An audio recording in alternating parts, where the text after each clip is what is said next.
अब तक जो हमने पढ़ा वृक्ष और पक्षी, जो एक राजा था जिद्दी, और अपनी जिद की वजह से उसने पूरे राज्य के साथ क्या किया, पूरे देश के साथ क्या किया, और किस प्रकार से लोगों को उसकी वजह से परेशानी का सामना करना पड़ा, ये अब तक हमने पढ़ा। आगे का कुछ खंड बचा हुआ है, उसके अर्थ को मैं स्पष्ट कर दे रही हूँ। जंगलों के नष्ट कर देने से शाकाहारी जानवर भूखे मर गए। तो जैसे ही राजा उस समय घूम रहे थे नगर में साधारण वेशभूषा में, एक सामान्य व्यक्ति की तरह, तभी उनके पास एक आदमी आया था जो उनसे कहने लगा था कि जल्दी जल्दी यहाँ से भाग जाओ। तो फिर क्या हुआ था, वो बताने लगता है कि जंगलों के नष्ट होने से शाकाहारी जानवर भूख के मारे मर गए हैं।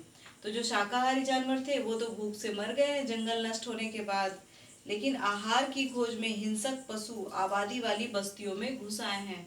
लेकिन जो हिंसक थे, जो इंसानों का खा सकते थे, इंसानों को मार सकते थे और पशु पक्षियों को मार के खाते थे, वो जानवर क्या कर रहे हैं, वो नगर की ओर, आबादी की ओर, जहाँ लोग रहते हैं उस ओर आ रहे हैं। शेर चीता लोगों को मारकर खा रहे हैं, और जो शेर चीता है ये सब लोगों को मारकर खा ले रहे हैं। क्यों? क्योंकि उनको खाने के लिए कुछ बचा ही नहीं है, कोई शाकाहारी जानवर है ही नहीं जंगल में। जंगल के नष्ट होने से सब खत्म हो गया है, जानवर जो शाकाहारी थे वो बेचारे भी मर गए हैं। तो मेरी बात मानकर तुम यहाँ से जल्दी भाग जाओ, उस अजनबी ने राजा से कहा। और अजनबी ने भी राजा से यही कहा कि तुम मेरी बात मानकर यहाँ से जल्दी से भाग जाओ। फिर राजा जैसे ही अपने महल में तुरंत पहुंचे तो उन्होंने क्या किया, तत्काल मंत्री परिषद की बैठक बुलाई। और राजा क्या किए, तत्काल यानी तुरंत मंत्री, जो भी उनके मंत्री थे और जो भी उनके राजा के मुख्य व्यक्ति थे, उनको बुलाकर एक मीटिंग की। राजा ने पछताते हुए कहा, मैंने देश में सारे वृक्षों को कटवाकर और जंगलों में आग लगवाकर कितनी बड़ी भूल की है। तो राजा को अपनी गलती का एहसास हो गया था कि जो उन्होंने पेड़ कटवाए, जंगलों को आग लगवाए, तो उसको अब इस गलती का एहसास हो चुका था। अब मैं यह जान गया हूँ कि वृक्षों के न होने से जंगली जंतु और पशु पशु नष्ट हो गए हैं। तो वो समझ चुका था कि क्या समस्या है। इससे प्रकृति में हुए परिवर्तन से अनेक हानिकारक वस्तुएं पैदा हो गई हैं। मैंने न केवल वृक्षों को कटवाया बल्कि देश और उनके भविष्य को ही नष्ट कर दिया। तो अब उनको पूरी तरह अपनी गलती का एहसास हो गया था और वो बहुत पछता रहे थे कि उनके इस कार्य से क्या क्या नुकसान हुआ। एक अकेले गलती की वजह से किस किस को इस गलती की सजा भुगतनी पड़ी। राजा ने मंत्री परिषद के सदस्यों की ओर देखा, सभी मंत्री उसकी ओर ध्यान से सुन रहे थे।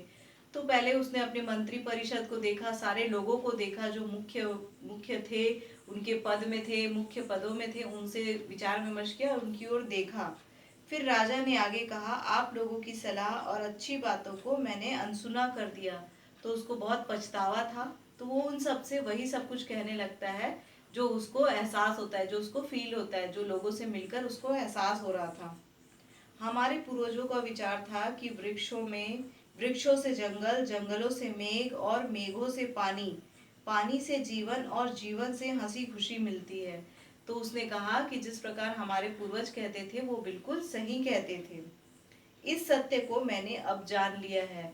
तो वो ये बात मान जाते हैं कि इस सत्य को अब मैं समझ चुका हूँ। जब तक उसने ये बात को नहीं समझा था तब तो उसको इसका कोई भी मोल नहीं था, लेकिन जब उसने समझ गया कि पूर्वज ऐसा क्यों कहते थे, तब उसको समझ आता है कि वो कितनी बड़ी बात सोचते थे।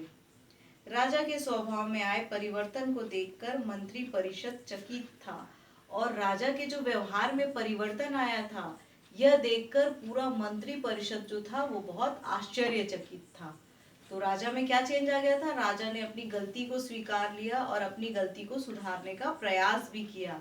तो उसी प्रकार इस पाठ से हम यही सीखते हैं कि हमको सोच समझकर कार्य करना चाहिए, सिर्फ गुस्से में आके या जिद में आकर कोई भी फैसला नहीं कर लेना चाहिए। तो इस पाठ का प्रश्न उत्तर नहीं लिखेंगे, केवल इस पाठ को समझना था। और इससे हमारे एग्जाम में जो अपठित प्रश्न आते हैं ना, जो कि बुक के बाहर के होते हैं, तो बुक के बाहर के ना होके इस पाठ से संबंधित आएंगे। आज की कक्षा में इतना ही।